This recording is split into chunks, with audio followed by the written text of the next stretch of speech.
Good day to all of you. It is a great pleasure to have you here. My name is Jim Levitt. I am the director of the ILCN and program director of Land and Water Conservation at the Lincoln Institute of Land Policy. And I am very happy to bring you another installation in our series of 2020 webinars. Today we will be focusing on peer learning and collaborative leadership in large landscapes. That is a mouthful. But it's really just to tell you about a common journey that all of us on this presenter panel have taken over the last 2 years, working together and meeting in one another's home territories. In California, in Zapallar, Santiago, and Patagonia in Chile, and in Vermont, adjacent to the Appalachian Trail. In that journey, we worked together to gain insight about our strategies, our common strategies, and shared challenges, about the differences between our different initiatives. And the results, I think, are notable for 2 reasons. One is because of the exceptional cross-cultural collaboration that has gone into those results, those strategies, and into the written documents that have come out of that. And second, because of the on-the-ground strategic results that we've achieved. I want to show you, next slide, the document that's come out of the work that we've done together. It's called the Report on Large Landscape Peer Learning Initiative, the journey of the first cohort. That is to say that this is the first cohort of a enterprise that's going to go on into the future. We're now organizing a second cohort of peer learning initiative exchange participants from North America, from Asia, from Australia. We're still building out the list, but we are very confident that we're going to have a remarkable group in the second cohort, just as we've had an exceptionally fun and engaging group in the first cohort. With that, I want to introduce my colleague who has moderated all of the discussions of the Large Landscape Peer Learning Initiative, Shawn Janssen from the University of Montana. I've been working with Shawn now for some 20 years almost, and he is an exceptionally collaborative, articulate individual who cares deeply about large landscape conservation. So Shawn, the floor is yours. Terrific. Thank you, Jim and Chani, for organizing this, for kicking it off, and for being the inspiration behind this peer learning initiative. It's really been a tremendous journey for this first cohort. So welcome to everyone who's joined us on the webinar. It's really great to have all of you here, and welcome to all the panelists who are joining us. This is one of the first times since we've had time together on our various landscapes to be together in one place, and so it's really exciting to see all you on the screen this morning. As Jim said, my name is Shawn Janssen. I'm with the University of Montana's Center for Natural Resources and Environmental Policy, and I was honored to help organize and facilitate this first cohort of teams in the ILCN's Large Landscape Peer Learning Initiative. It's been a wonderful journey. Our hope in setting this up is that it would do a few things. One, as Jim mentioned, we all have this deep concern about the landscapes in which we learn and we live and we care about. And one of the vehicles that we've been advancing over the last couple of decades is this practice of large landscape conservation, of working across jurisdictions and sectors and silos to really think about integrated systems and mechanisms for doing things that we haven't been able to do on our own, really advancing novel ideas for conservation that meet multiple objectives and provide multiple benefits. The other is that peer learning as a tool or as an approach is really innovative because peers often communicate in a way that's really effective. It's different than talking to someone who you're just meeting for the first time and you're getting to know who they are and how they think. Peers have a way of connecting really immediately around some of their key issues and concerns. They have a great way of telling stories to each other, of sharing those key lessons and best practices that can really advance thinking.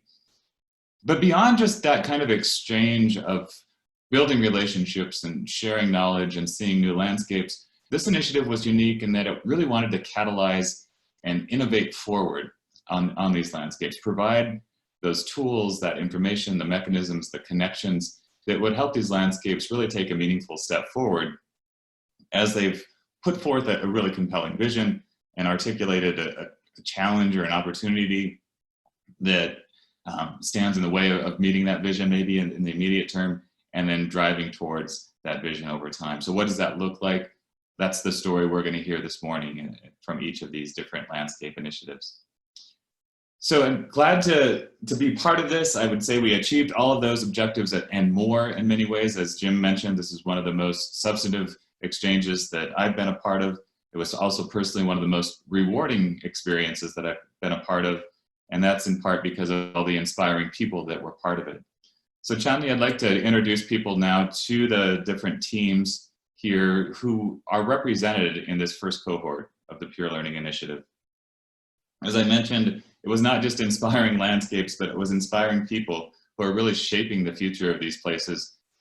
These are the folks who were represented on those teams in some form or fashion throughout the year and a half that we spent together. Many of them, luckily, are here this morning to share their stories with us. And so we've got the Appalachian Trail Landscape Partnership team in the US.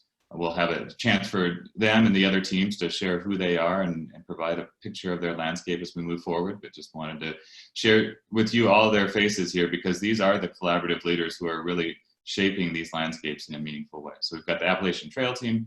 The lower left, we've got the El Bolo to Cantiana team in Chile.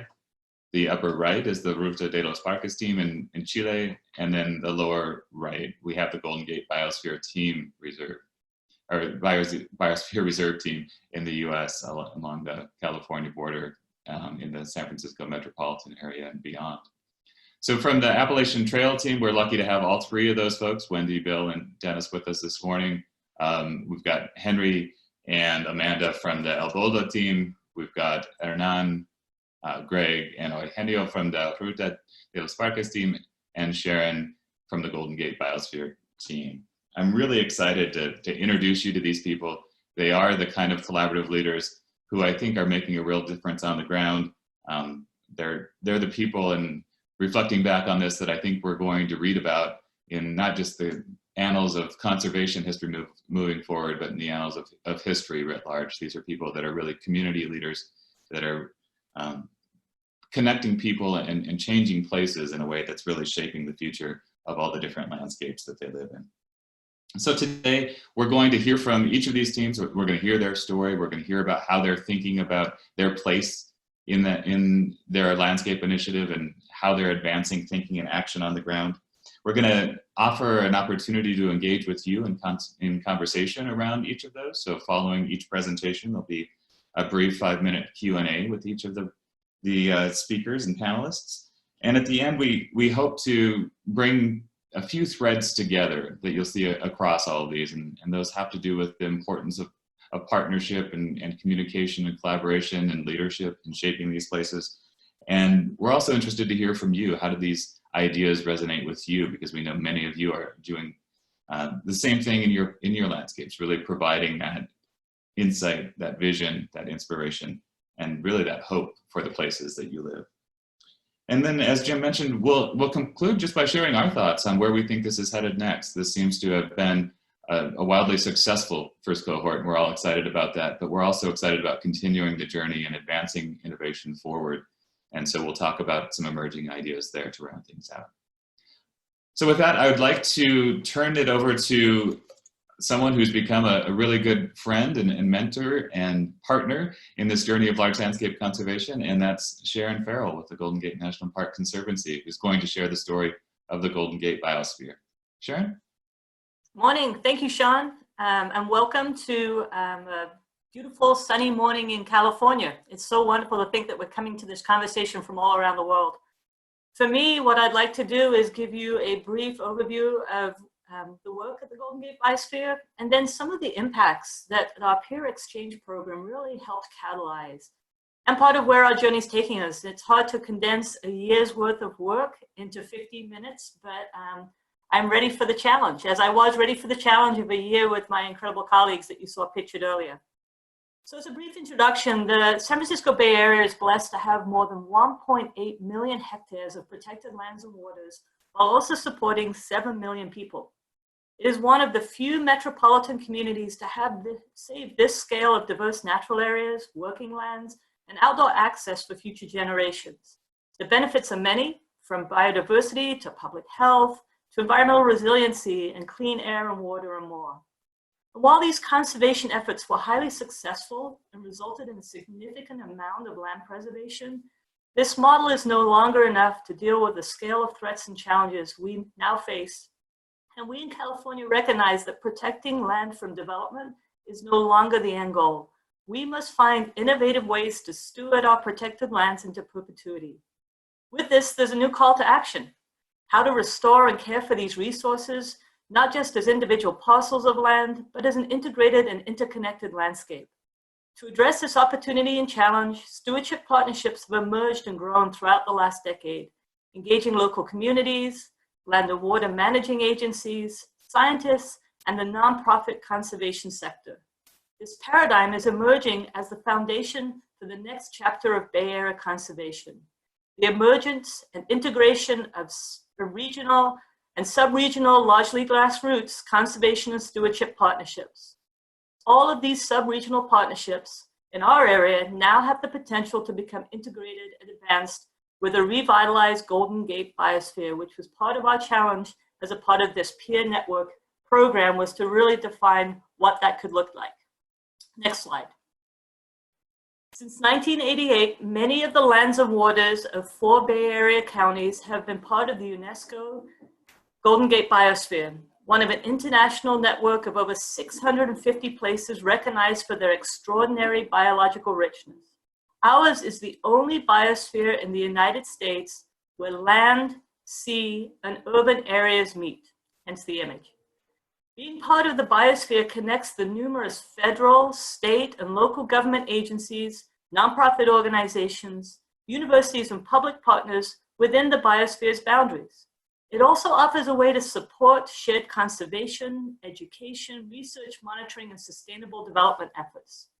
The vision for the Golden Gate Biosphere is that we collaboratively manage the incredibly diverse and globally significant resources of the Northern California Central Bioregion that constitute the biosphere, where land, sea, and people interact within the greater San Francisco Bay Area and promote opportunities for inspiration, education, research, recreation, and the conservation of the unique natural and cultural resources. As a part of our goals to do this, we encourage a broad array of research in the biosphere. We model climate adaptation and sustainable development, both locally and globally. We seek to raise awareness of the incredible biodiversity and its connection to the people who live here. And we're expanding the partnership networks to continue to meet the changing management needs. Next slide. While many parts of California's landscapes have changed dramatically over the past centuries, this region is fortunate enough to have large tracts of open space remaining. The green polygons on the map show the region's protected lands. There are also thousands of acres of working lands in this region too. The boundaries of the biosphere do not necessarily reflect, however, the best ways to steward these lands at a regional scale. Its creeks, its wildlife, and the diverse and beautiful resources that support within it are subject to changing fire regimes, changing sea level, and changing climate, which operate at multiple scales. The green outline on this map reflects the biosphere's boundaries, and the dotted lines reflect a number of existing land stewardship and conservation partnerships. We believe that the biosphere provides a regional scale to think about collaborative landscape stewardship, a container, if you will, to create and implement collective conservation goals that could not be accomplished at an individual land manager scale. And this was something we talked a lot about during our peer network discussion. It's like, what can the biosphere do that collectively couldn't be achieved individually by the individual constituents? And we recognize that large landscape stewardship happens at multiple scales: regional scales, at state scales, at federal scales. And at all these scales, our work is interconnected and interdependent as the large landscapes themselves. So as a part of the peer network discussion, we talked about how would we achieve the vision of the Golden Gate Biosphere. And we believe that we need to seize the opportunity to align state and federal policies, the environmental compliance processes, and the procedures that we need to implement successful science and stewardship within the biosphere.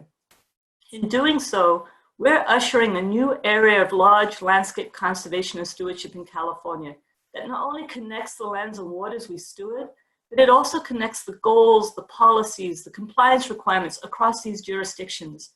I often say to my colleagues, when I get up in the morning and I'm working in partnership at landscape scale, it's harder for me to do that right now. It should be easier. This is the pathway forward. So we've got to create the systems changes in this state to be able to accomplish that. And given the scale of California's geography, its population and economy, we believe that we can serve as a catalyst and inspiration to model this for other regions, other states, and other countries. In short, part of our conversation was that the biosphere could be considered as a proxy for other regional collaboratives around the state and nation. Next slide. Where are we headed? This was a huge part of our conversation. And as a result of our peer learning network, we're in the process of preparing a 12 to 24-month action plan that considers 5 key areas. It considers scale, and it helps us talk about understanding the appropriate scale to meet our goals. Because in the biosphere, there are nested scales. There's the sub-regional scale of the smaller partnerships, there's the scale of the biosphere itself, and then there's a statewide scale in which the biosphere operates within. We talked about tools and systems. These are going to be critical to lay the scaffolding for our success. How do we increase the policy and political tools to support capacity of our partnership, the governance of our partnership, and the integrated systems we'll need to have our partnership be able to operate in a way that's easier to do than working individually? We talked about structure and governance. We are a network of networks, if you will, a network of partners. And we talked about function. We have to find the right function for the biosphere. What's the right niche when we talk about working at scale and working in partnership? And clarifying our collective purpose and our collective systems of how we'll operate. And then lastly, we talked about building shared understandings. When you work at this scale, 7 million hectares, and you need to have foundational information, foundational science to operate at scale, foundational resource management strategies, and also increasing trust and connectivity between the partners to build and strengthen the network itself. Next slide. Choosing our path and leveraging our impact.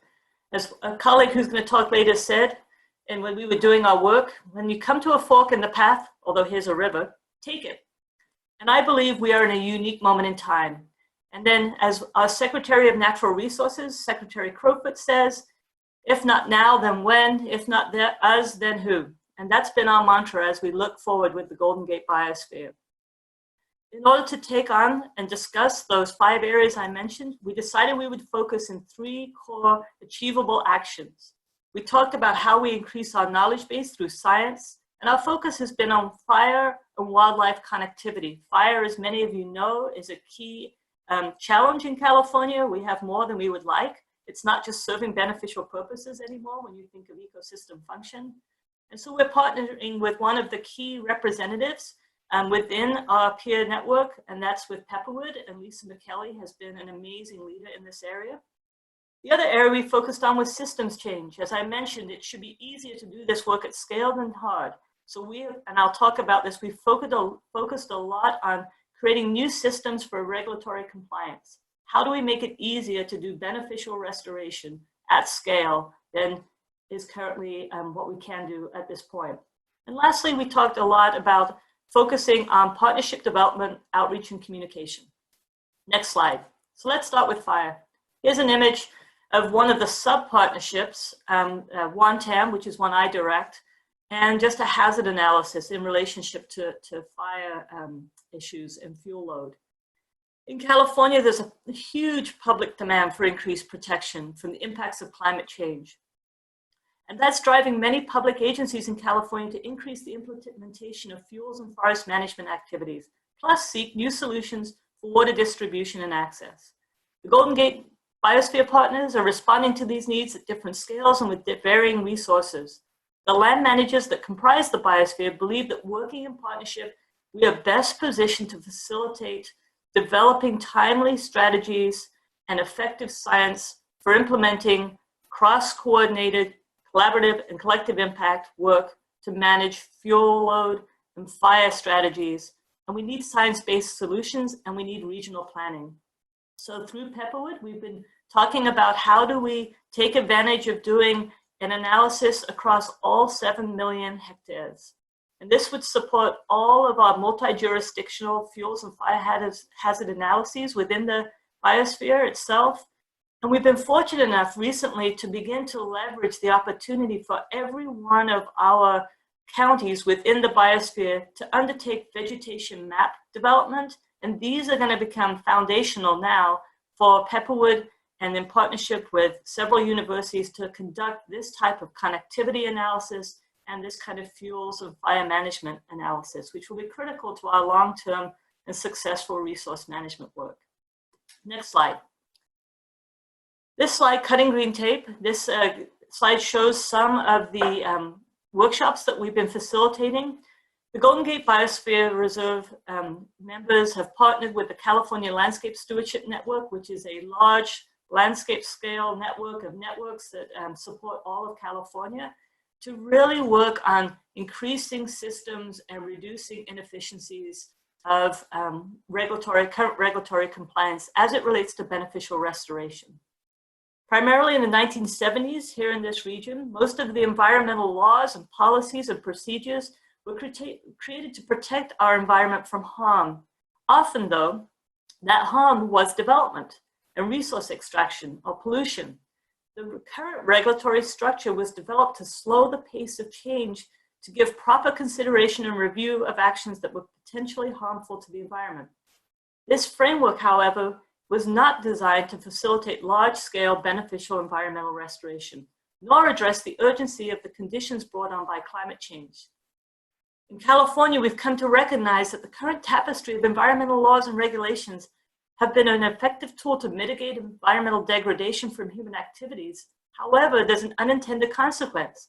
This system also creates significant barriers to achieving essential conservation. The idea that environmental permitting is a barrier to environmental work is now a generally accepted concept, and the idea of programmatic and legislative solutions to that problem no longer need proof of concept in California. We now understand that we must proactively restore and manage California's natural resources at scale and at a pace sufficient to result in meaningful benefits to address climate change threats. Yet we face a regulatory framework that perceives action as risk. So as part of our work through our peer learning, we decided that we would work in partnership with state leaders, and we were invited to work with the State Secretary of Natural Resources, Secretary Crowfoot. We created an initiative together called Cutting Green Tape, and Cutting Green Tape basically looks at how do we increase the effectiveness of our regulatory framework to support beneficial restoration. We're currently working on a policy paper that through this work, this peer network work, has enabled us to come together, and through that policy paper, we envision that we will invite possibly up to more than 30 changes that will enable us to do much better, bold and scalable action that's going to support beneficial restoration. It's involved more than 150 different representatives from nonprofits, government agencies, and from state regulations. Next slide. Developing our partnership roadmap. This has been the one piece that we're now currently beginning to pause and spend more time focused on. We're undertaking a couple of actions together, and now we're looking at putting the scaffolding for our future of our partnership. We're taking that vision that I described earlier, and we're looking at what resources do we have internally to achieve that vision, what resources and capacity do we need to continue to bring, and what is our toolbox? How are we going to undertake this work? So that's an area right now that we're hoping to have a retreat in the next few months. Well, actually, it'll probably be next year, given the current conditions. And then through having that retreat, that will enable us to think more about the two directions we're already working under and which other ones we want to undertake as a collective. Last slide.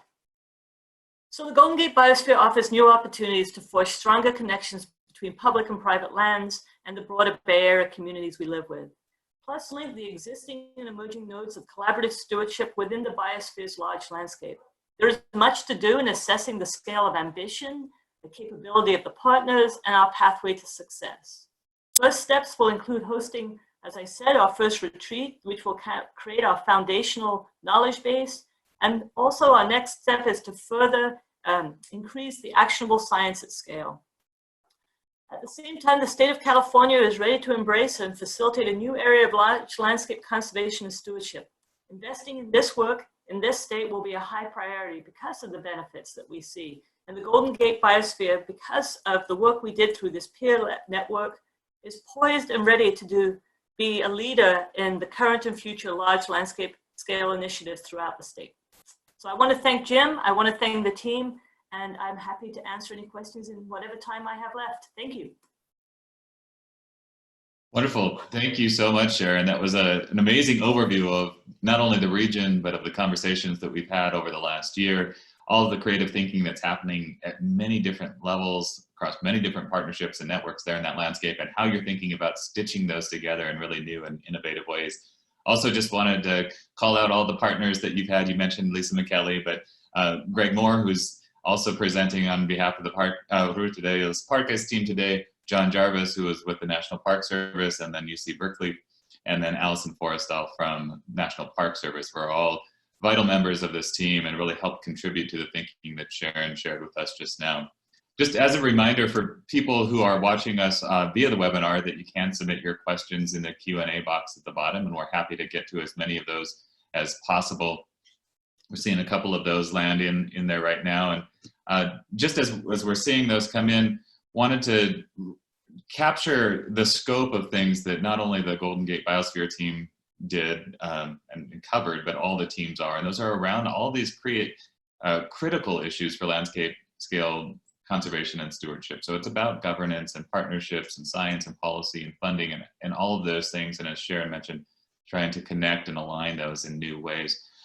One of the things you said, Sharon, was that the biosphere offered an opportunity to think about that scale and create almost a new vessel within the California landscape that offered a new scale. Can you speak a little bit more to how you were thinking about that as providing a new catalytic opportunity to advance thinking for how those different existing innovations on the ground were being restitched together in maybe different ways than before? Yes, part of it was how we look at our governance. Because we're fortunate enough to have emerging partnerships at sub-regional scales who are already undertaking a lot of work within the region. As we put together our governance structure for the steering committee, we have representation within that steering committee of each of the leaders within, for example, the Santa Cruz Mountains, or for my area, Marin County. And through those conversations in that steering committee, we're able to bring forward what's happening at those sub-regional scales, and then talk about, can we amplify that at a larger regional scale? Where are the unique opportunities, what niche? And I think that's part of the challenge when we're working within these nested regional, sub-regional landscape conservation initiatives, is to figure out what niche and how does each of those scales best serve the other and advance and amplify our conservation efforts. So part of it's really about thinking about the governance structure of each and how they stay connected. And a lot of that's through people, Shawn. I mean, the work you and I have done has been a lot through relationships and maintaining and strengthening those relationships. Great. And I have a related question that's submitted here online, and it is really thinking about not just the different partnerships and governance structures and how to realign those, but the difference between private and public land conservation and how to think differently across those different arenas. And so could you speak a little bit about how much within the biosphere, how much of that land is under public versus private ownership, and how that might affect the way you're thinking about the work the biosphere accomplishes? Yeah, great question. I think that we're just now, I think in the last decade, beginning to understand the nuances and the importance and value of the interconnectivity of the public and private lands. We have a lot of working lands and a lot of agriculture in the Biosphere Reserve itself. And we have organizations that actually really serve as bridge organizations. So for example, in our state, we have resource conservation districts, and their charge is often to create that bridge.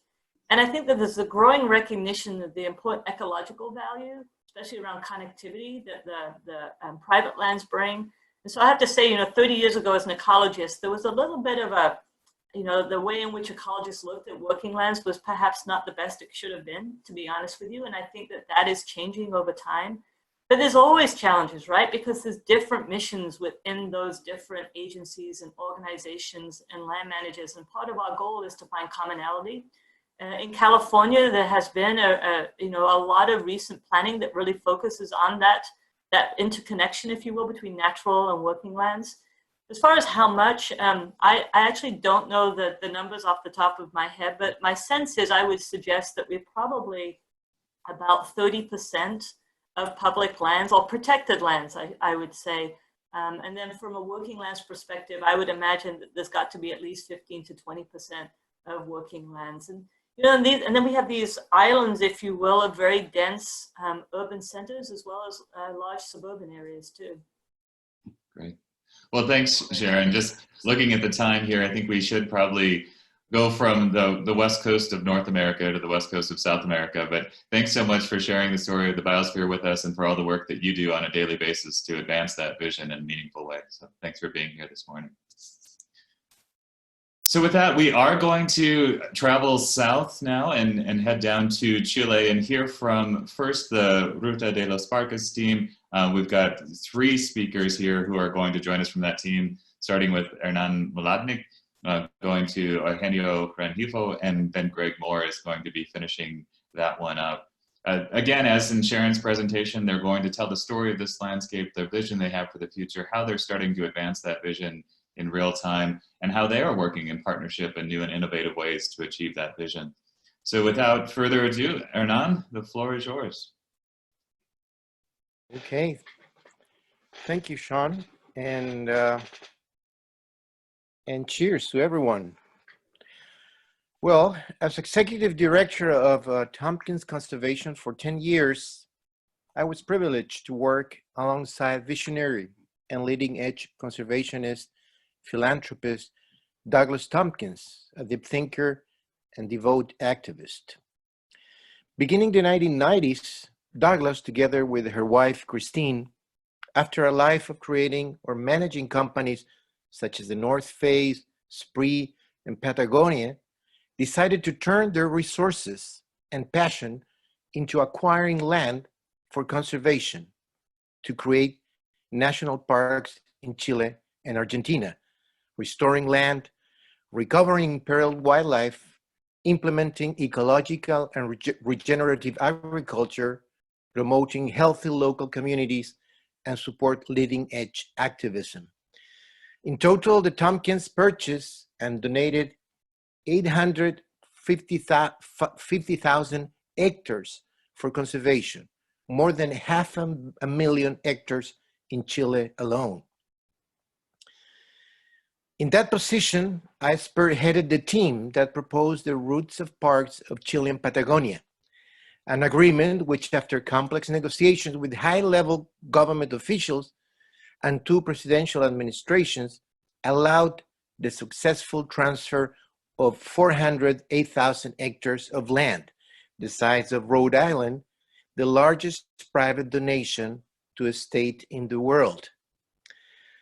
Along with the contribution of public lands, this public-private partnership made possible the creation of 6 national parks and the expansion of 3 more, encompassing more than 4 million hectares, contributing also to the sequestration of more than 900 million tons of CO2 and boosting 60 local economies through nature-based tourism. The route of parks stretches along 2,800 kilometers of maritime and land routes from Puerto Montt in northern Chile and Patagonia to Cape Horn in the south. And it covers almost 260,000 square kilometers, a third of Chile's land area.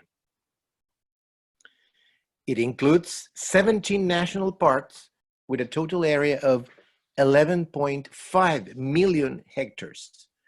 Its extensive area contrasts with its population of less than 300,000 inhabitants, just 1.7% of Chile's total population.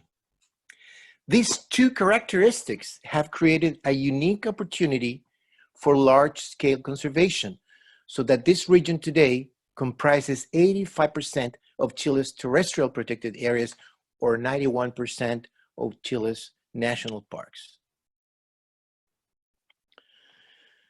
We humans live based on myths and stories. There is nothing more fascinating, engaging, and motivating than a good story. They inspire us and they give us a purpose and meaning. The proposal for the Rural Park was the story we created to motivate a government, authorities, local leaders, policymakers, and civil society to offer a new vision for Patagonia, a vision of development based on conservation. Yes, development, traditionally associated at the opposite extreme of conservation, here becomes a consequence of it. Rather than just a land transaction agreement for conservation, we offered a shared vision of prosperity and future, wherein nature tourism in these iconic parks and protected areas becomes an engine for economic and social well-being in the surrounding towns and communities. The Rural Parks aims to demonstrate that well-protected national parks are essential, not only for the conservation of biodiversity and ecosystem services, but that they are an asset for productive systems and economic activities that depend on nature and benefit from being surrounded by healthy and flourishing communities.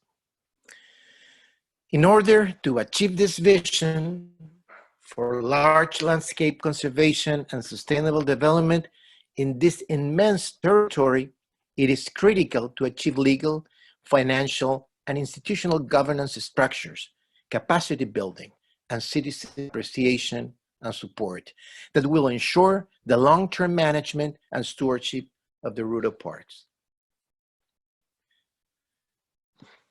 And to let you know how Tompkins Conservation decided to carry out that vision, let me introduce to you Eugenio Rengifo, Executive Director of Amigos de los Parques, or Friends of Parks in Patagonia, an organization created to promote a citizen culture of appreciation and protection of national parks.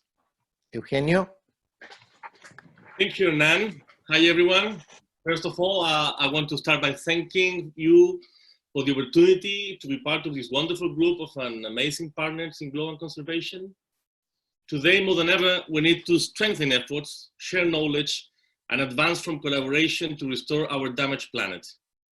I want to highlight and thank the leadership and perseverance of Jim Levitt, who, since we first met flying over Patagonia on the way to the signing of the decree that created Route of Parks with Presidenta Bachelet, knew how to seduce me to be part of this wonderful challenge and network.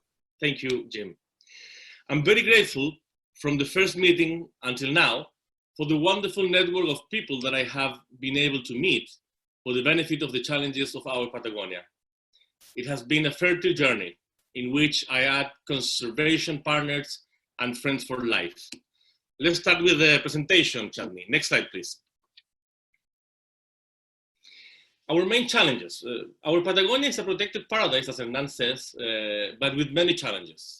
From Amigos de los Parques, we have concentrated our efforts in achieving the protection of this natural legacy by 4 axes, like setting the agenda for environmental philanthropy, designing and implementing public education in our national parks, transforming the culture of our country, and promoting a vision of local development based on tourism as a consequence of conservation.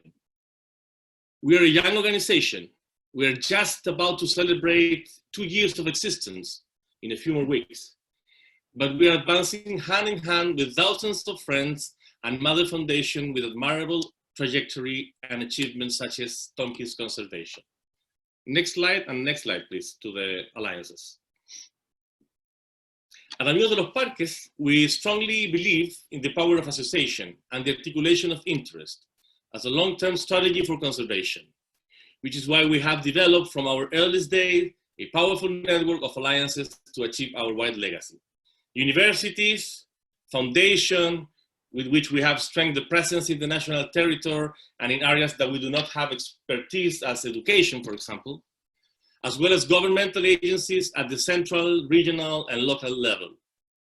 And finally, we establish alliances with the mass media that give us the opportunity to build a public conversation and the agenda for conservation. In this sense, belonging to this working group has been another way of confirming the value we give to associativity. Next slide, please. Guardians of the Future, it's our public educational campaign. Because the level of ignorance about our protected areas among Chileans is alarming. That is why, from Amigos de los Parques, we have seriously taken the challenge of building a public education strategy that, by one hand, brings the idea of national parks to all corners of the country, and by the other hand, leads Chilean and host communities to the national parks. We have called this strategy Guardians of the Future. Next slide, please. We have traveled 3 regions of Patagonia and thousands of communities, talking, giving talks, sharing audiovisual material, such as we're showing you with a commitment with Smithsonian Channel Wild Andes film to reflect and awaken knowledge about our protected areas. Next slide, please. Hernan and other close friends have been part of our lectures. Why national parks, we call. We have almost 2,000 attend people in 5 cities and 4 regions, and it's been such a great experience to really engage people with their protected areas. Next slide, please. During this year, 2020 and 21 maybe, because this is such a strange year, we want to improve our presence in the country with an alliance with the La Fuente Foundation, which has more than 400 libraries through the country, with whom we are preparing the traveling exhibition that we have called again, Why National Parks? Next slide, please. Boosting education about national parks, protecting nature and fostering a harmonious and respectful relationship with it require an active civil society interest in environmental issues. At Amigos de los Parques, we work through different projects and with other network organizations to promote an environmental philanthropy law to provide incentive for environmental donations that give strength to all the organization. In Chile, we have discouraged all the donation for the environmental issues. Next slide, please. We are working now to consolidate the network of more than 40 NGOs, and also we're working on develop a cadastry of NGOs, the needs, the numbers, the work provided by them, to really have a picture of the NGOs, environmental NGOs ecosystem of Chile. And also we're working to develop a tax state of art and proposal to really improve and encourage Chileans to donate to the nature. We're also working with the main think tank of our country, CEP, Centro de Estudios Públicos, to provide a process that will give us some comparative view, and also at the end of the process, we want to launch a book about the situation of our protected areas and the possibilities of a new frame for donation. It's a very balanced work group with the wealthy people of Chile, the main NGOs, and also some think tanks and universities. So we are developing and sharing knowledge. Next slide, please. In the same line of public and private articulation, we have consolidated the alliance with CONAF, our sort of national park service, the municipality of Puerto Montt and the University San Sebastián to design and build a visitor center of the Alerce Andino National Park at the very entrance gate of the route of the parks. Next slide, please. We promote and we're part of the process of an innovative figure of territorial governance for the route of the parks, in which the relevant actors in each region coordinate actions and leverage resources to take care of our protected heritage. And as a consequence of that, increase the possibilities of local development. The Government Development Agency, Corfo, financed a program that began this year in the Los Lagos region and will be replicated in the other 2 regions during the next 4 years. Next slide, please. And the next also. We believe that by positioning local identities, knowledge and natural and cultural values of the people and the place they inhabit communities can become host of the national parks areas they surround. With this purpose, we have started together with Tompkins Conservation this program that seeks to awaken local pride in protected areas and empower its inhabitants as hosts and guardians of these protected territories. Next slide, and next slide. Sorry, here, you have to, the park ranger, sorry. Commissioned by the Minister of Agriculture and in coordination with the National Director of CONAF, we are developing the Ranger School project, which seeks to boost skills and capabilities in our Ranger Corps, improving its understanding of the relevance of protected wild areas in the context of environmental crisis and extinction of species. We started almost 2 years ago with a workshop with the rangers of the Los Lagos region, and today we're developing the curriculum and the modules for its implementation. We hope that the international experience of many members of this network can also be useful for this program. Indeed, in fact, we already have the support of Greg Moore in the initial stage. Next slide, please. During the past year, I was awarded as an Eisenhower Fellow and then financed me an 8-week trip to learn about the North American conservation ecosystem and establish a face-to-face relationship and alliances with major organizations such as Natural Geographic, National Park Conservation Association, Friends of Many Parks and Conservation Group, as well as universities and other institutions. Honestly, my experience on this tour would not have been the same without the support I found on the large landscape peer learning network, especially thanks to the support of Greg Moore to reach the highest level of authorities and professionals who broadened my vision and with many of whom we made alliances. Thanks to this opportunity to be part of this peer learning group, we were able to arrange an exchange with Greg, and he visited us just a few weeks ago. And when the exchange experience in Chile had just begun, the world changed us and the COVID-19 pandemic arrived. So Greg had to go back home, but this is just beginning. And we have a fluid, supportive and learning relationship with the Golden Gate Conservancy's Emeritus CEO. He is supporting the planning and strengthening of network to move forward with the speed that our Patagonia deserves. So I leave you, who we have named Friends of the Park's spiritual godfather, my dear and admired friend, Greg Moore. Greg, please. Thank you, Eugenio. Well, it's a true honor to be with everyone joining this webinar from around the world. And it's always a special joy to be with Hernan and Eugenio, two visionary and really accomplished conservation leaders. I'd like to thank the Lincoln Institute for introducing us through this peer learning exchange. We have become esteemed colleagues and good friends. So what makes a peer learning exchange promising and powerful?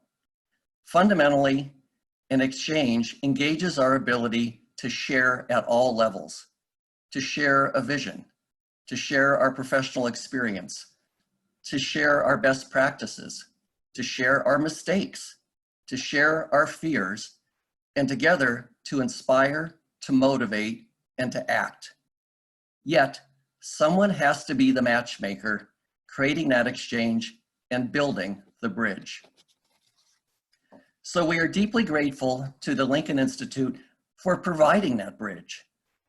The bridge connected my experience at the NGO, the Golden Gate National Parks Conservancy, with the past accomplishments and the future vision of the route of the parks.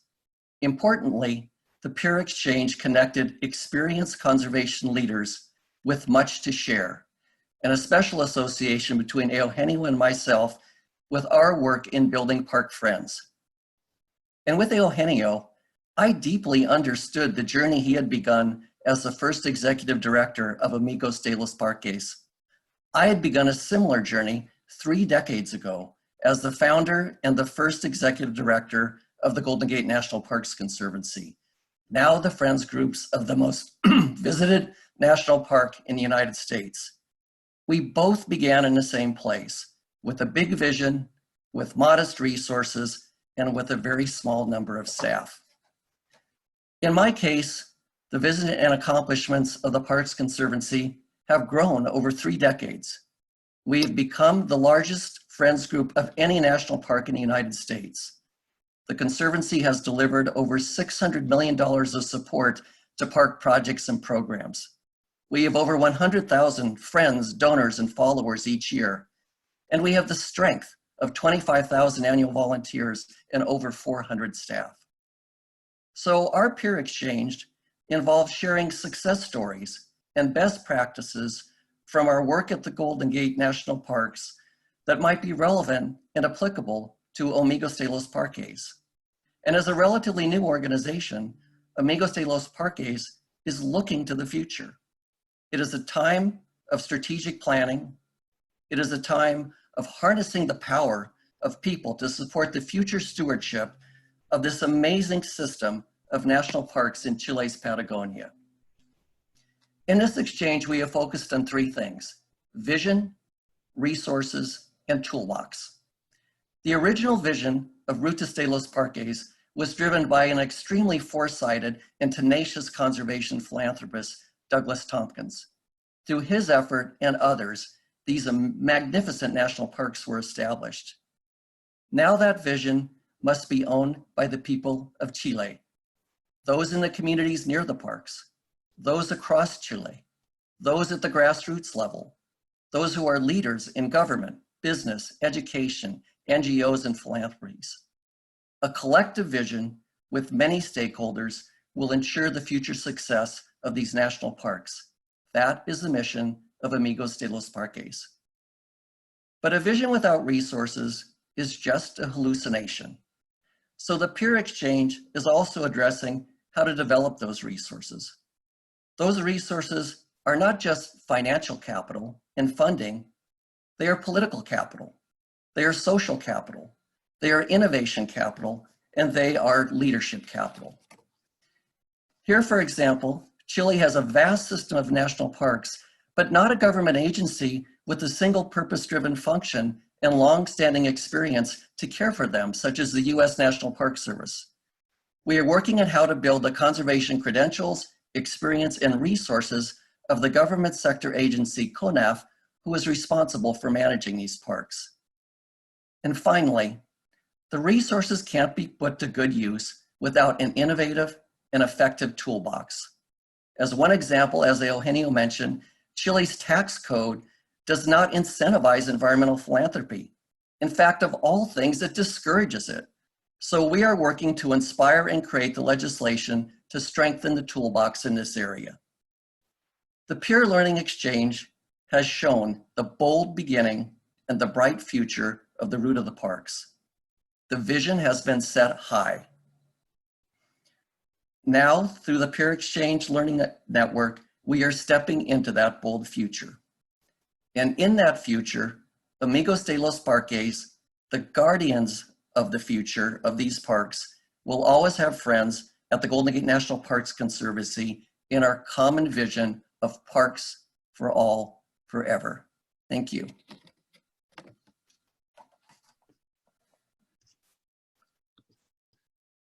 Wow, that was terrific, guys. Thanks to Hernan, Eugenio, and Greg for that presentation, the stunning imagery, the compelling stories. I really like that phrase, the guardians of the future, and how that was used throughout as a link. I want to invite Jim Levitt to come back on here for a moment and ask a question that he has for this group. So Jim, are you there? I'm here. Thank you, Shawn. Thank you. I'm going to turn my video back on. Thank you to all you gentlemen for honoring us with your participation. It's really been an incredible experience to see this collaboration grow, not only with you, but with our friends on Central Chile and at the Appalachian Trail. So I'm going to ask you a question that's kind of a hard question, and I'm not sure you're going to have an answer right away. But in the 1850s and 60s and 70s, at least 4 visionaries very articulately stated their visions of the future for the world's first national park. It was a state park at the time, but it became a national park. It was the first piece of property set aside by the United States government for the national interest. So John Muir, Frederick Law Olmsted, Ralph Waldo Emerson, Thomas Starr King. Those are names that are familiar to many people, at least in the United States. And Olmsted, for instance, wrote a 20-page tome that's a classic in conservation about his vision for the future of Yosemite. And Yosemite has become almost the standard of standalone national parks in the world. It's just an iconic place that everybody who's interested in conservation has heard of. So I want to ask each of the three of you if you could name one indicator for a conversation that you're going to have 20 years from now with the people listening to you today. What's one indicator of where the Ruta de los Parques will be, one vision of what the Ruta de los Parques will be, that you would like to be able to realize over the next 20 years? So that's a big one, and I'm not even sure you would be prepared to answer that right off the top of your heads in front of 60 other people, but let's give it a try. I'll jump in, Jim. Okay. I would say one indicator would be that if you survey the people of Chile, that maybe 70% of them would identify the Patagonia National Parks as one of the country's proudest accomplishments. Great answer. Hey, Eugenio? Well, Oh, okay, Hernan, go ahead. I will tell you just a short story. A few years ago, I was with Doug Tompkins in Puerto Natales, which is the gateway community for our, iconic Torres del Paine National Park. And he said to me, the woman who was a driver of a bus, because we tell her that park is going to be closed for 1 month or 2 months, something like that. He was just trying to make a joke and to see, and to see the driver reaction. And the driver reaction was, oh no, what are we going to do? What is the town going to do with the park closed? So that was not the reality 20 years ago in Puerto Natales, in that city. So what I will expect in the next 20 years, that many towns and communities will feel that their parks, first of all, this sense of appropriation of these parks that they park around them, and feel that those parks are an intrinsic part of their livelihoods, of their well-being. I think that's what I would like to see. And of course, that they should have to take care of that because, they depend on it. So that's a future that I expect in 20 years from now. Very good. Hey, Eugenio.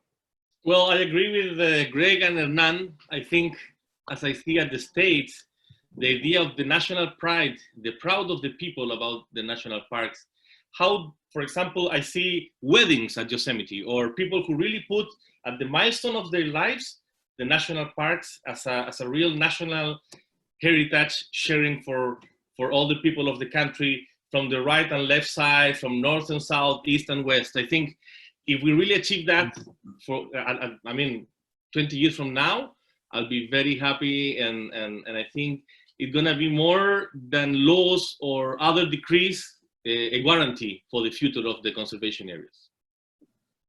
Thank you, guys. That was very, very much what I was looking for. Great. Thanks for bringing that question forward, Jim. I thought it really prompted some amazing responses that really turned some of the conversation and the formal presentation into something really meaningful, in the sense of this is really what we think we can achieve, and how it connects not just to the future of the biodiversity conservation values or the landscape conservation values of that place, but how it really speaks to the population and how they care about it and what it means to them. So I love that response. Thank you, guys. So just looking at the time here, a couple of programming notes. One, we probably are going to go a little bit over our time limit here, just to make sure that we hear from everyone and get a chance for some Q&A. So don't worry about it too much, but I would suggest that for the teams that have yet to go, we might speak just a little bit quicker if possible. I don't want to lose any of your content, but just to try to advance the pace here a little bit. We'll try to shorten the Q&A questions as well and make time at the end for a little bit of wrap up. I did notice that a couple Q&A questions came in more about the peer learning experience and how different landscapes were selected and how maybe future candidate landscapes could contact the Lincoln Institute or others to learn more about it. And we'll get to that at the end of today's webinar. So hold on and we'll get to those questions. So moving back to North America here and from West Coast to East Coast, we've got the Appalachian Trail Landscape Partnership team, and just delighted to have the full team here this morning. We've got Wendy Janssen with the National Park Service, Bill Levitt with the Heisted Foundation, and Dennis Schaefer with the Appalachian Trail Conservancy. And so it's just fantastic to have the full team here and have them share those different perspectives and how they're woven together to advance another compelling vision, this one on the eastern side of the United States. So with that, Wendy, I'm going to turn it over to you. Great. Thank you, Shawn. Thank you, Jim, and the entire team. It's really been an incredible journey together and very transformative. So I'm going to provide a brief overview of the AT and our partnership. So the Appalachian Trail Landscape Partnership was established by the National Park Service and our cooperative management partner, the Appalachian Trail Conservancy, back in 2015. But it's really an initiative that began in 1921 with conservationist Benton Mackay and what he called his Project in Regional Planning. That project has led to 300,000 acres of protected land along the AT in 14 states from Maine to Georgia. It's one of the most significant and successful land conservation programs in the United States. So our work is done then, yes? Well, not quite.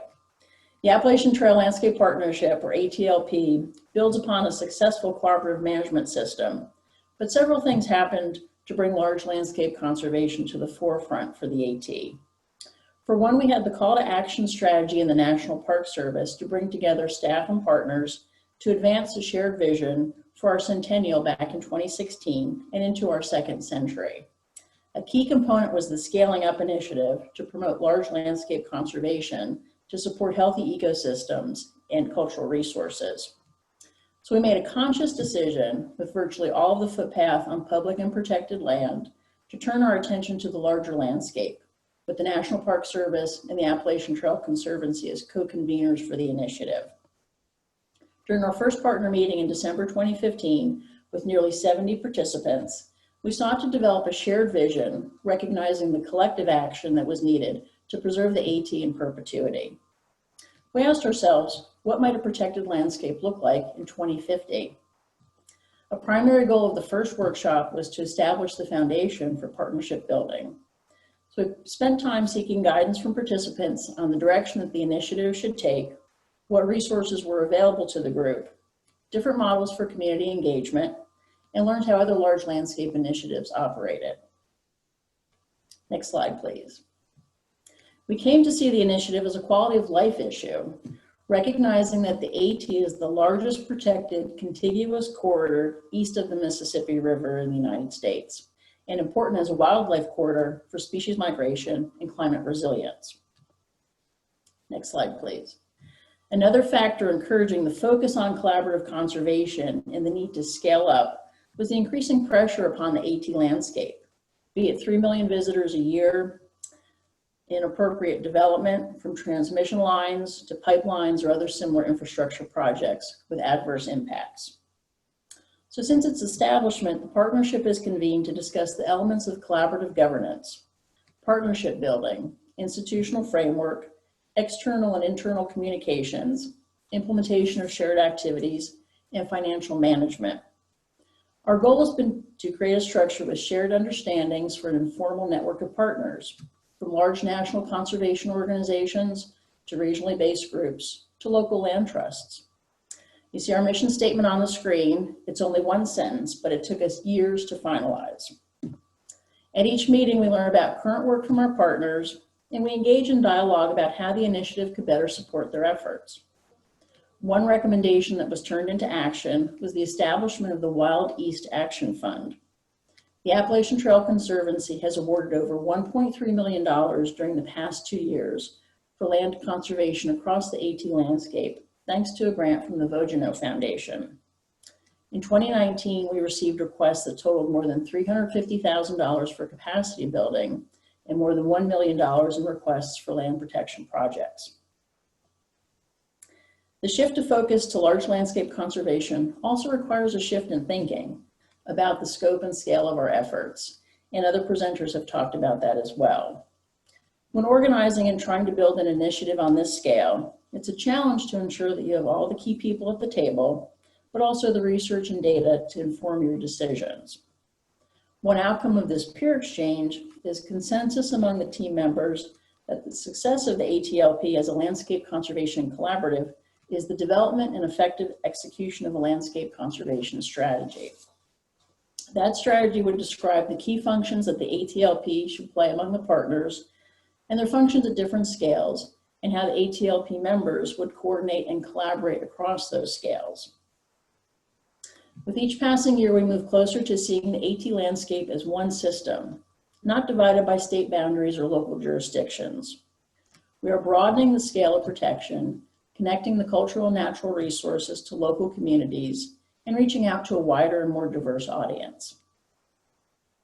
Many regional and local landscape programs overlap with each other, so the AT Landscape Partnership is well positioned to promote and advance these collaborative efforts.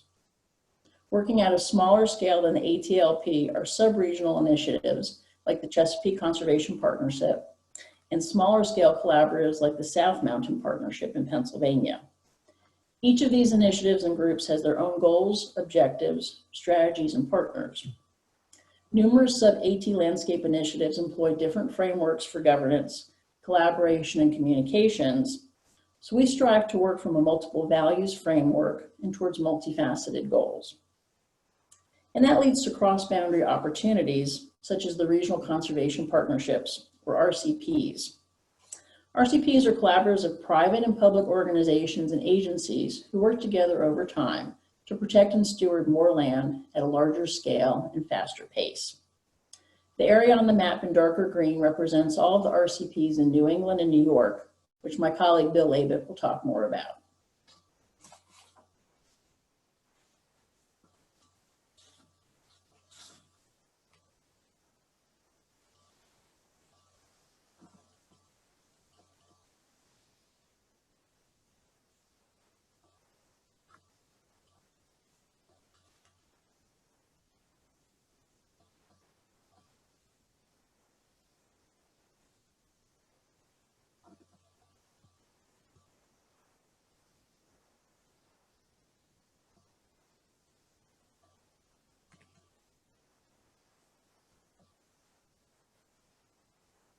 Bill, I think you're muted.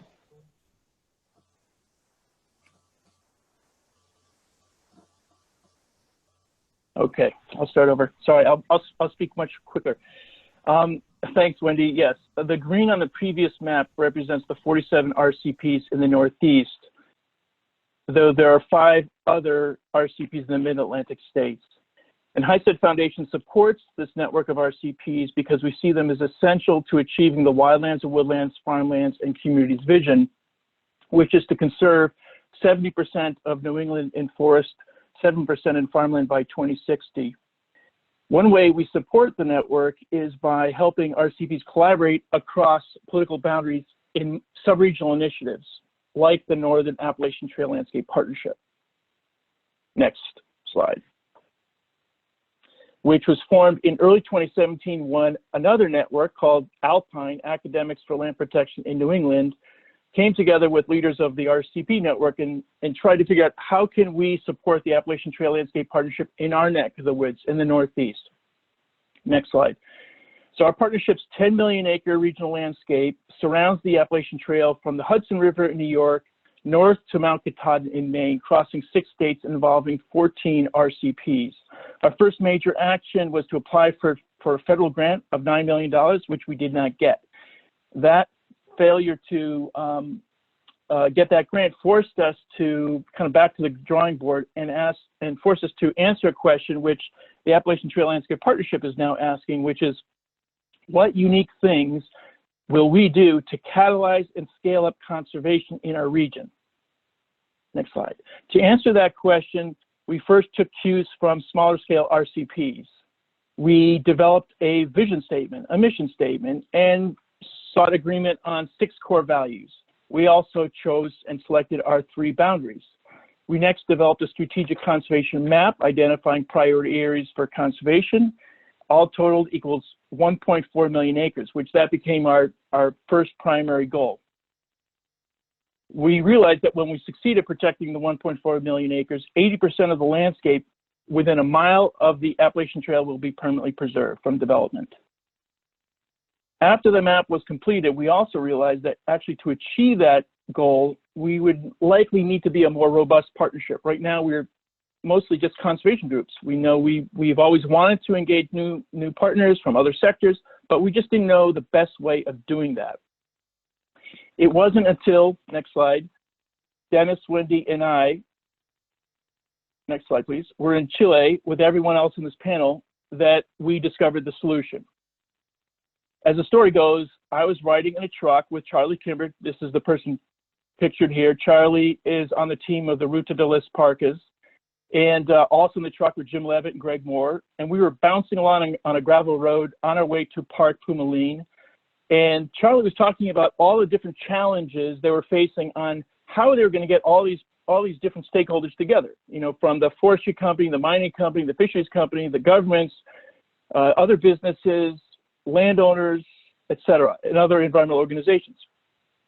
And as I was listening, I thought, well, hey, you know, what you need is a master planning process. And as a regional partner, a regional planner, I know a lot about that. So I said, you know, if you had a master planning process, you could reach agreement on goals, objectives, and strategies. And we all thought that was a great idea. And I felt good about, you know, potentially contributing to another team, which was part of this whole peer exchange program. It wasn't until we were back at the table discussing our case studies that I had this epiphany that I realized, well, hold on, it's actually us, we, the Northern Appalachian Trail Landscape Partnership, that needs a master planning process. We need it to engage our stakeholders in an effective way, such that they get to learn about us and potentially they join us in the future. Next slide. So when we came back from Chile, we shared our lessons with our partners.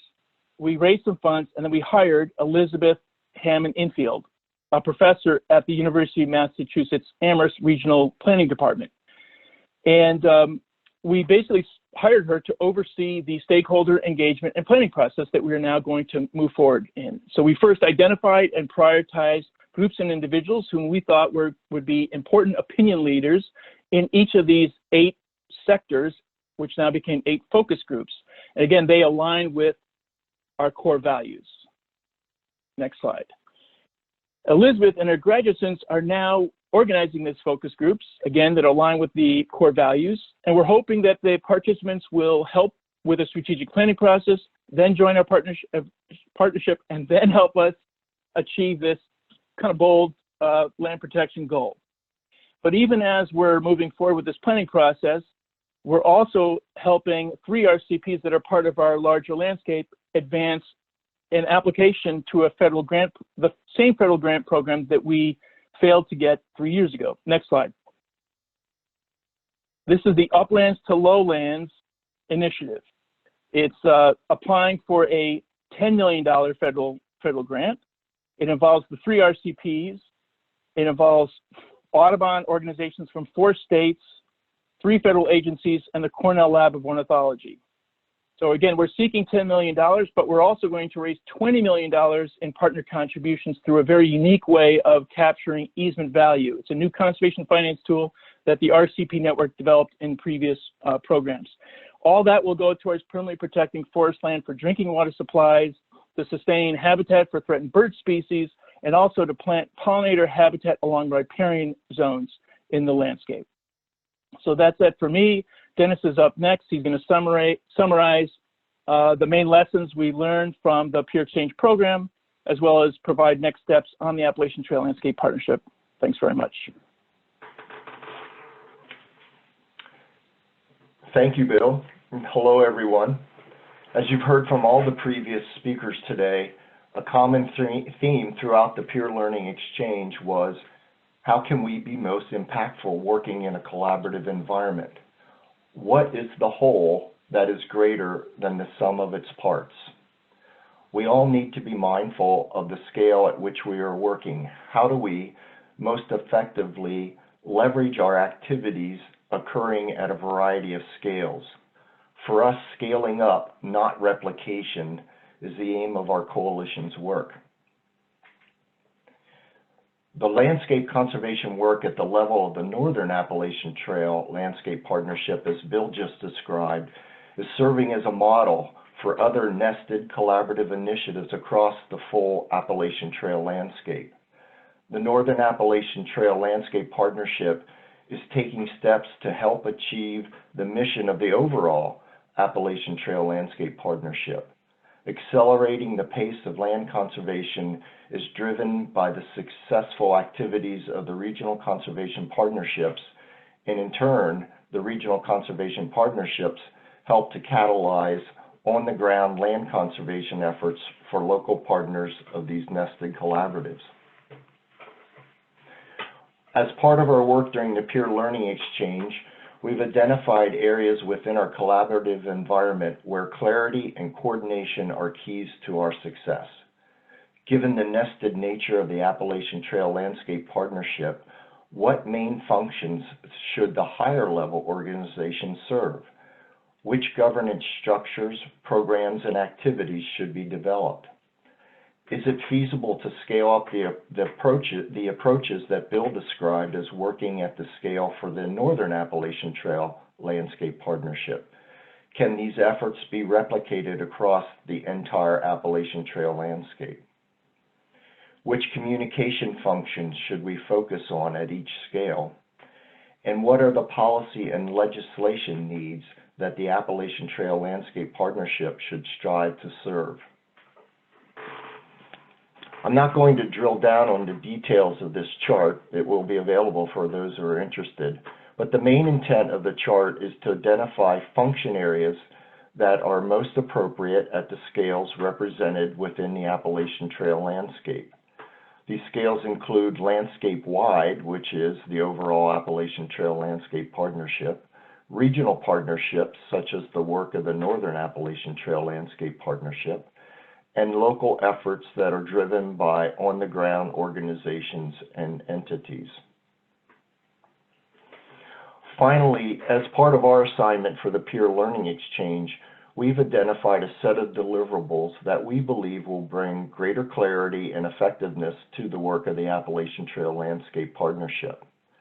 Completing a strategic plan, as both Wendy and Bill have mentioned, for the partnership, developing a partnership toolkit for communications and outreach, and building a plan for federal funding, advocacy, and coordination. I'd like to wrap up by making a point that the peer learning exchange program provided our team with an opportunity to look both strategically and creatively at how we do our work across this massive eastern landscape in the United States. We've learned much from the other initiatives that you've heard from today, and we were given a stimulating environment to look internally at how we define our work and share responsibilities to advance and accelerate the pace of land conservation across the entire Appalachian Trail landscape. We're grateful to the ILCN, and thank you for giving us this opportunity to share our experiences. Back to you, Shawn. Great, thanks so much, Wendy, Bill, and Dennis. That was fantastic. Really enjoyed hearing the story about the history and evolution of the trail, how your partnership has developed. Loved Bill's story about riding in the truck down in Chile and what that brought to mind in terms of not only some ideas for what might help the Ruta de las Parques team, but what ultimately would help their team advance in a meaningful way and really stitch some of those pieces together. The other thing that really is compelling in some of the stories and maps that you guys showed was just how you're trying to do something that really does add up to that idea that the whole is greater than the sum of the parts, and that you're providing multiple benefits across the landscape. And so how do you do that? And how do you do that at multiple scales? So I guess just a quick question for your team as you're thinking about that challenge of scale. And I think when you look at that large linear landscape on the map, that's the first thing that pops out in my mind is just that question of how do you work effectively across that huge scale? Maybe start with Wendy and then go to Bill, because I know you guys are thinking about the different scales of activity here. Wendy, from your perspective, how do you think about the idea of partnership at scale? And then Bill, how are you seeing that really play out in your landscape? That's a great question, Shawn. Thank you. And I'll also turn to Dennis as well with his long history with the AT. I mean, it really takes a village. And as I mentioned in my remarks, the AT is built upon an existing cooperative management system, which has been incredibly successful. The National Park Service didn't come into existence until 1968 with the establishment of the National Trail System Act. But the Appalachian Trail Conservancy goes back decades and decades, and many of our volunteer club organizations go back to the very beginning of AT and its establishment. So the initiative for the AT Landscape Partnership really has been a concept. Who hasn't been part of our partnership in the past, and how can we welcome new organizations, new groups, and really work at the community level and reaching out to those local land trusts. And scope and scale is always an issue with the AT, I think no matter what issue we're talking about. So it's really continue to leverage resources, share the message, and bring more folks in to ramp up that scale of conservation and protection, that it doesn't have to be a federal government and National Park Service initiative. It's much larger and broader than that. Great. Thanks, Wendy. And I know our time together in Vermont, we got to see some of that community connection and action at scale that was connected not just to the trail, but to the broader community values and how that was playing out in real time and providing that shared vision of the future of the landscape. So, Bill or Dennis, do you want to jump in on this one before we advance to the next landscape?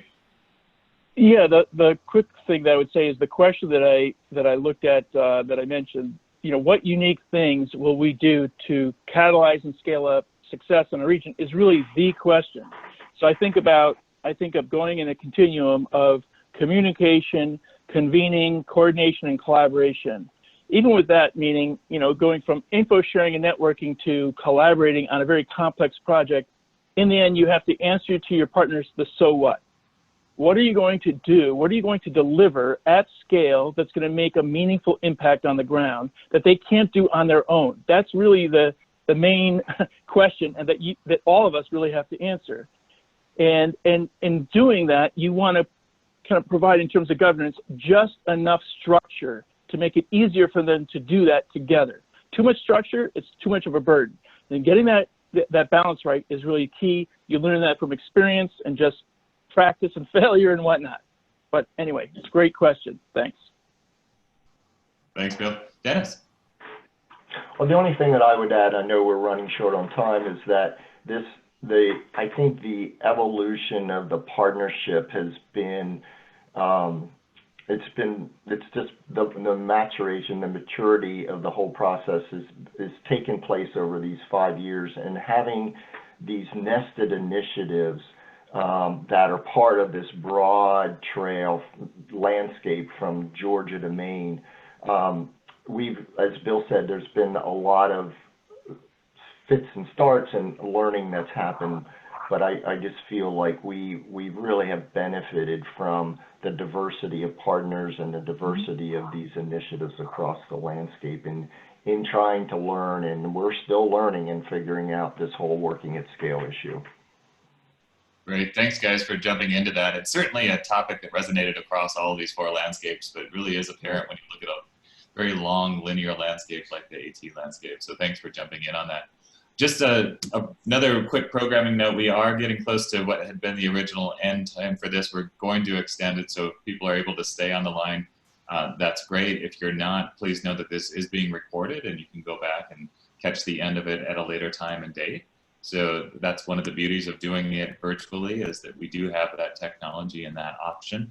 Also on that note, a personal programming note, a couple of us do need to leave here at the top of the hour, including myself. It's a busy time of year on campus, and I get to run and go to a thesis defense committee meeting here in a few minutes. But before we do that, I do want to just hand it over to our last landscape team here, who is going to take us back down to Chile and look at the Mediterranean landscape that's between Santiago and the coast. This has been a really exciting concept to bring to the largely a privately held landscape in Chile, and really thinking about the opportunities there to do some innovative thinking and advance conservation at a really new and incredible scale. So with that, I'm going to turn it over to the El Voto to Candayana team, and Henry Tepper, you're going to kick things off.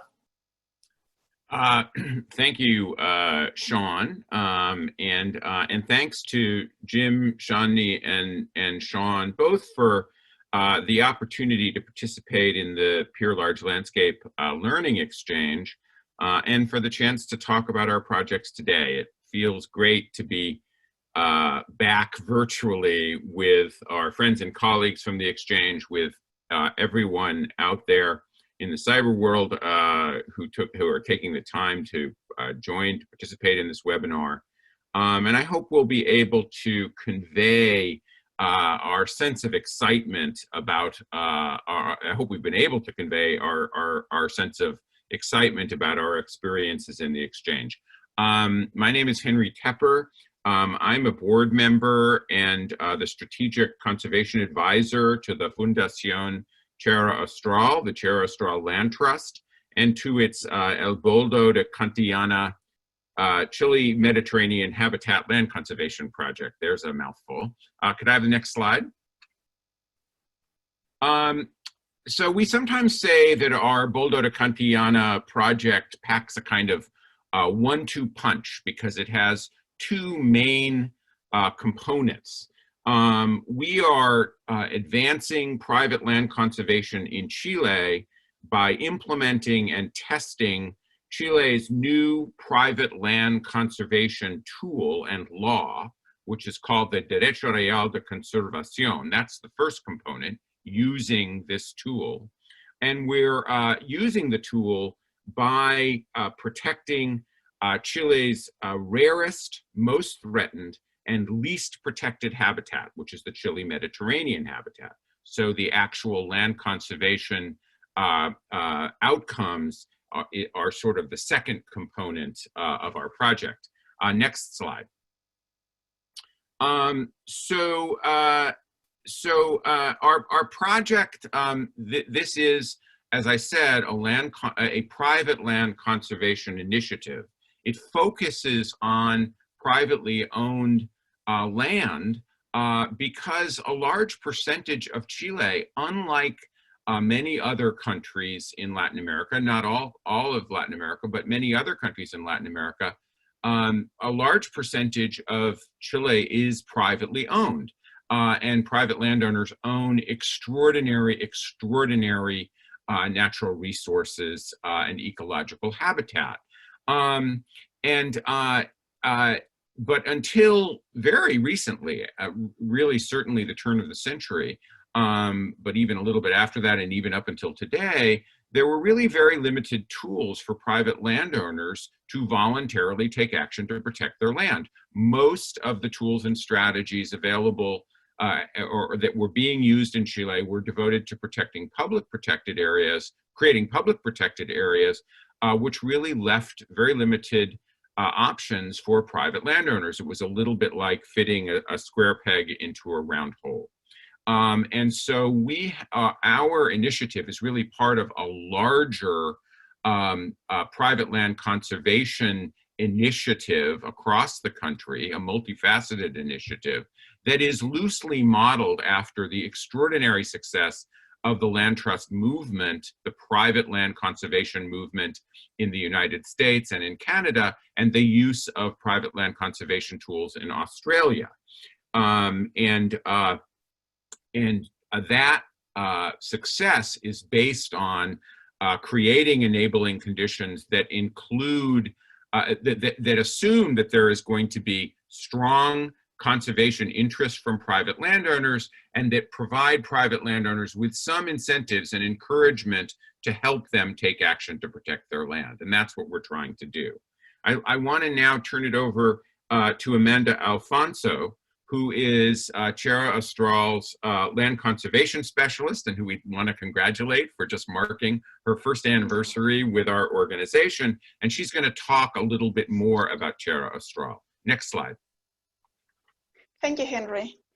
Fundacion Tierra Austral was created back in 2012 to be the first land trust in Chile. We work on private land conservation using this new legal tool of Derecho Real de Conservación.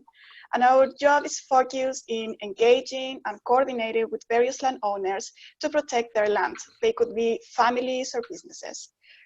So we create baselines, negotiate, monitor, and defend these land conservation agreements. But we're also working to advance private land conservations on a larger scale by collaborating with other organizations and decision makers to create a land trust movement in Chile, as Henry mentioned. For example, we have produced a strategy for long-term defense of the agreements, and we are now working options, studying options for financial incentives. Next slide, please. Thank you. The Boldo to Cantillana project is located on the Mediterranean habitat. These ecosystems are very unique. We can only find them in 5 places, as we can see in the slide, and they cover around 2% of the Earth's surface. And although this habitat has very limited distribution, it also has an amazing ecological value.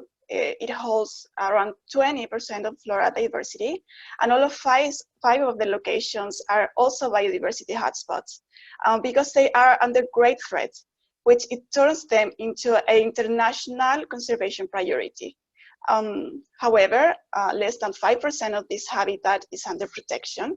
And what makes it particularly challenging to conserve is that they're very attractive places, have very nice weather, and they're great for agriculture and other productive activities. Next slide. Next one. Thank you. So this is more or less the same scenario that we find in Chile. Here the Mediterranean covers the central part of the country, but it's also under extreme environmental pressure. More than 60% of the population lives here, and therefore productive activities are also concentrated in this area. There are huge threats from unsustainable and unregulated development, whether it's real estate, agriculture, and even mining. And even more, there are virtually no conservation efforts. As you can see in the slide, protected areas are concentrated in south part of Chile, in Patagonia, with less than 3% of the Mediterranean habitat under some kind of protection. So basically, we couldn't have chosen a more challenging place to work in land conservation in Chile. Next. So, thank you, Amanda. And so Amanda talked a little bit about this extraordinary importance of the habitat that we are focusing on. And the tool that we're using to protect this habitat is the Derecho Real de Conservación. And the story and the saga of the creation of this tool is a very interesting one. It has a lot of drama. It's kind of a roller coaster. It took a very long time. We could do an entire presentation about it, which we certainly won't. But the law creating the Derecho Real was introduced in the Chilean Congress in 2008. It took 8 years in Congress to pass. It was a very, very difficult process. And it is really kind of both elegantly simple and really extremely ambitious, because the law amends Chile's civil code. It amends Chile's civil law, which happens very, very rarely in the history of this country. And what it really does is kind of simple. In the civil law, under the definition of private property land ownership, it adds a new category, and the category is to own land for its conservation importance, to own land for conservation. And that's it. But once it is in the statute, because statute is so important in civil or Napoleonic countries that use civil or Napoleonic law, it becomes enshrined and becomes legally enforceable and very secure. The law is drafted quite broadly and generally, but within its parameters, one can enter into essentially a state-of-the-art conservation easement agreement. That is to say, a voluntary restriction on development by a landowner, between a landowner and a land trust or a government agency. So it is quite similar in that regard to the way conservation easements work in the US and Canada and conservation covenants work in Australia. And the passage of the law has attracted a lot of attention in other civil code countries around the world, and especially in Latin America, because theoretically at least, and maybe practically, if you can, if we could amend our civil law in Chile to create private land ownership for conservation purposes, you could do this in any other civil law country. To date, this has not been done anywhere else but in Catalonia. So we were very excited about the prospect of having the ILCN meeting in Barcelona, because we could compare notes with our colleagues in Catalonia and hope to be able to do that next year. Next slide.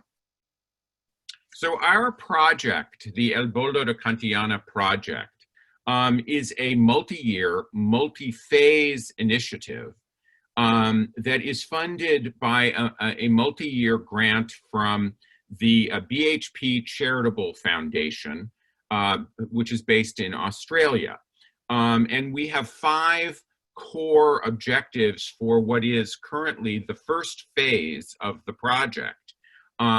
We have commissioned a scientific assessment of the Chile Mediterranean habitat by 2 of the most prominent universities in the country, the University of Chile and the Universidad Católica. The corridor that we talk about is the El Boldo de Cantillana corridor. Altos de Cantillana is a large native Mediterranean forest property outside of the capital city of Santiago, and the corridor then runs northwest to El Boldo Park, a private protected area in the resort city of Zapallar on the Pacific coast.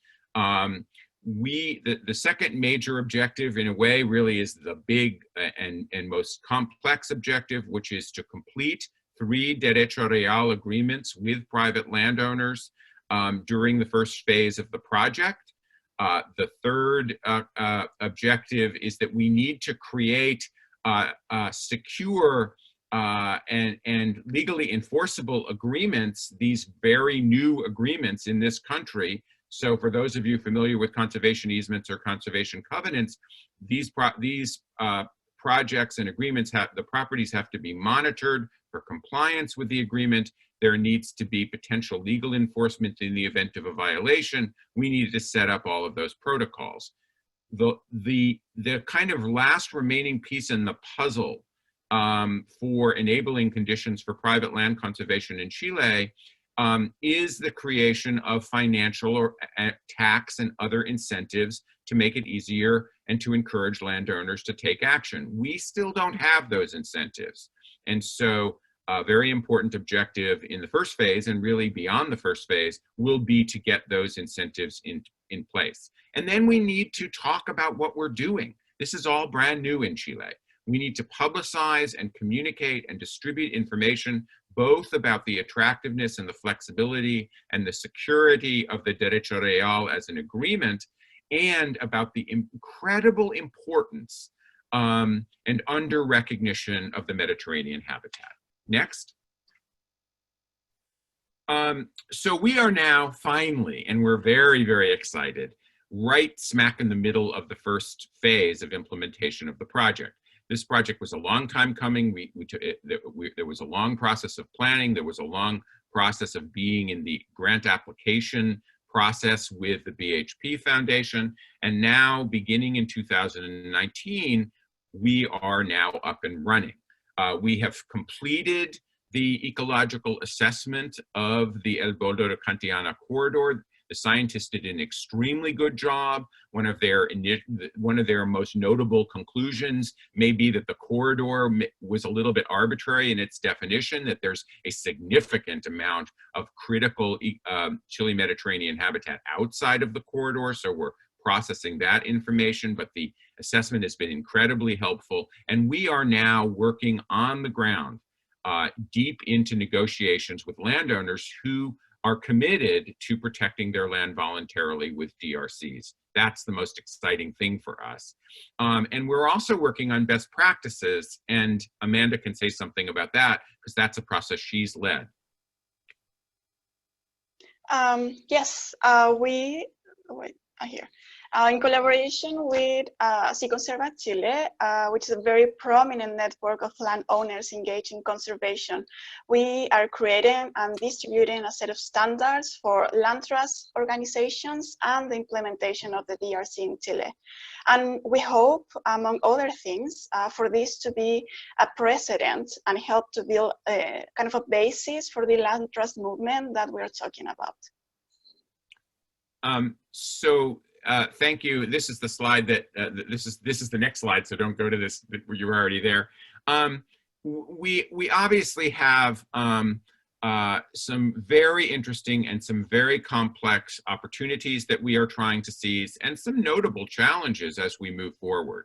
The requirement of our grant and our goal of completing Derecho Real de Conservación agreements in this first phase of the grant, 3 agreements during this first phase, is a very complex requirement, because this, again, is brand new in Chile. Private land conservation is brand new in Chile.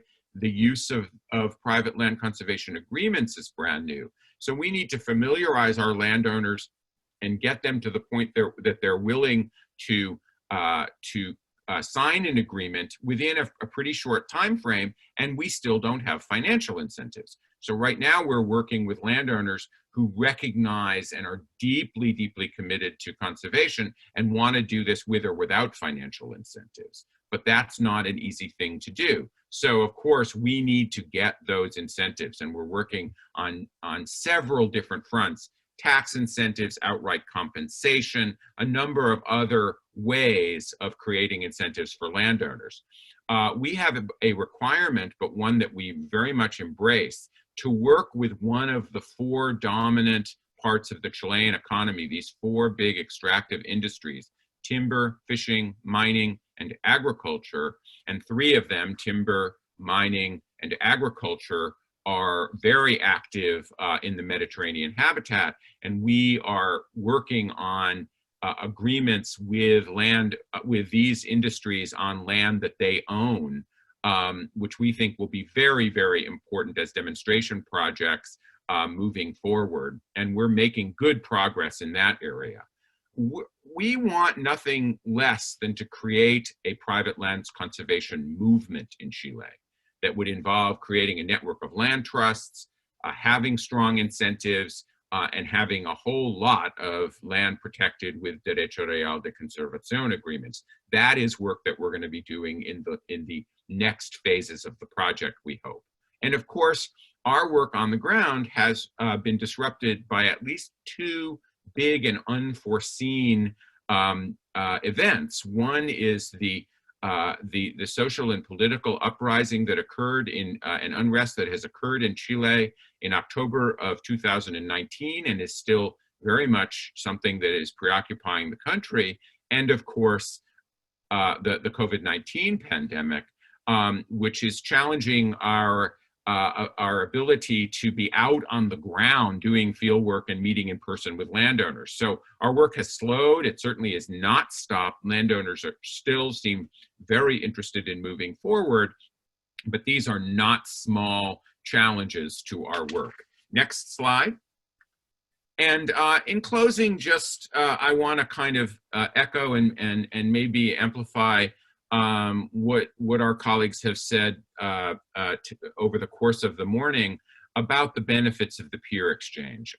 I can't begin to express how important it has been to be able to forge these long-term relationships and friendships with incredibly skilled conservation leaders and leaders who have experience in areas that we really, really are going to need if we're going to be successful. So when I say that we want to build a land conservation movement, organizations like the Appalachian Trail and Golden Gate have amazing experience in public outreach and coalition building. We're learning about conservation finance. We're learning about science.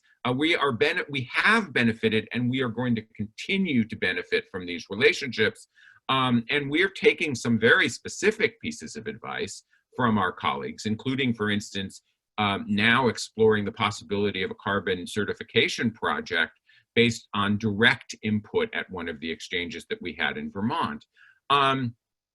We've broadened the network so that our funder, the BHP Charitable Foundation, has a knowledge network that we have connected to the ILCN peer exchange, which is a very exciting thing to see. And we've done a certain amount of facilitating across groups. So I personally and professionally could not be more excited about the relationship between Greg Moore at Golden Gate and the Ruta de las Parques project. And we've played a small role in that. Next up. Those are our comments. That's our presentation. I know we're over, but we really, again, thank you and would be happy to answer any questions. Oh, Henry, this is Jim. I'm stepping in for Shawn because he had to go to his dissertation, his thesis defense. So I will ask the first question, and then we're close to having to wrap up the whole session. We're almost to 2 hours, and we've got a lot of you who have stayed with us the whole time, and we're encouraged and appreciate that. You stated your goal several times of wanting to create a conservation or advance a conservation movement in Chile because, as you know and I know, you've been building a conservation movement in Chile since the early 2000s. All of you, Fundacion, Tierra, Austral, and it's gained some traction. In the context of the really dramatic civil disruption in Chile last year, and in the really dramatic COVID-19 epidemic that's global, how do you sustain momentum and not lose hope? That's a question that people are asking me over and over again. And interestingly, I think there might be a silver lining to that, but I'm curious as to what you think. Well, Amanda can chime in as well. I have to say that, yeah, it's been a little bit of a head spinning for us because we were adjusting and are still adjusting to the to all of the questions that are swirling in Chile as a result of the social uprising, and now we have COVID. The social uprising has been interesting in that while it created some physical constraints on our staff, because there was a period of time when you really couldn't move around Santiago or leave Santiago to get out into the field. I think that our sense from our landowners was that our work, there was a kind of reaffirmation of a recognition of the importance of our work. And we had no landowners who said, oh no, I don't know what's going to be happening in this country. I'm not sure I want to move forward. I would say that it was fairly heartening. It's still too early to know, but we did not see a slowing of the pace of interest in our work. And COVID is sort of, you know, anybody's guess. Of course, it has slowed the work down because we can't do field work right now. But we have not had an example of a landowner who said, oh, no, I'm not going to do this because I'm concerned about the virus and its implications. So, you know, it may not be the world's best answer, but we're continuing to just put one foot in front of the other, try to stay focused. Our work has been a refuge as we've been confined to our homes. So we engage with each other and we continue to move forward. Amanda, do you want to add to that? Sure, I completely agree with Henry. At the beginning, we thought it was going to be a change, especially, I don't know, priorities among the landowners to dedicate time and effort to this process. But we realized it wasn't the case. At the beginning, was a bit slower because we couldn't go to the actual property, but we have continued working with them. Great. Okay. So I want to thank the two of you and all of the panelists for a really great morning of discussion. I have learned a lot from this, and I've been hanging around with all of you for almost 2 years on the project. And I really look forward to continuing this process and to introducing the members of the first cohort to the members of the second cohort. I think the last question to answer is one that goes to me, which is how do we learn how to participate somehow in the second cohort? I guess the simplest answer is that if you're interested in learning more about the process, you can write me or Chandni Navalka or Robin Austin at the Lincoln Institute of Land Policy. Our email addresses are on the ILCN website. And I encourage you to be in contact with us, and we'll be happy to answer your questions. There is no formal application process. It's really a series of discussions. So given all of that, I want to invite you all to next week's presentation, which is going to be offered by our colleagues in Europe. And it will look at here we go, using the European Union life funding for private land conservation with several experts from the EU, including Tilman Disselhoff and Angelo Salsi, who will go through that process, which is very important both to the European community itself, because it's a very large and important funding opportunity, and it's important to the rest of us as an exemplary program that could be replicated in other parts of the world. So with that, I will adjourn us from this session of the webinar series for 2020 hosted by the International Land Conservation Network and the European Land Conservation Network, and invite you back to join us next Wednesday for another presentation. There are going to be 10 or more presentations this spring, probably picking up again in the fall. And then hopefully we will see many of you next spring in Barcelona.